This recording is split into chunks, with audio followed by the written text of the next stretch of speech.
அம்மைய பொங்கோயிலுக்குள்ளே வந்து சிவனாரே அடி ஒழுதாள் குணமுடனே வணங்கினார்.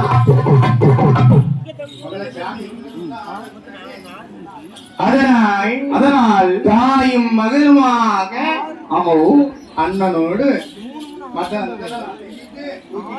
நேரம் வந்தாச்சு. இங்கு ஆமா எப்பதான் வணங்கினார்கள். வணங்குற நேரம் உள்ள யாரு இருக்கான்? யார் இருக்கிறா? பூசை பண்ணக்கூடிய நம்பியான் பாப்பான் இருக்கான். அவன் சும்மா சாதாரணப்பட்ட அழகா? அவன் அழகுல கொள்ளையவங்களா? வேதிய குலத்துல பிறந்தவனா சும்மா இருப்பானா? அது எப்படியா இருப்பான்? என்ன அழகோடு இருக்கிறான். நவரத்த கலையும். ஆனால் இவள் வருகிற நேரம் யார் அங்க பூஜை பண்ணுகிறான்? யாரு பூஜை பாப்பானா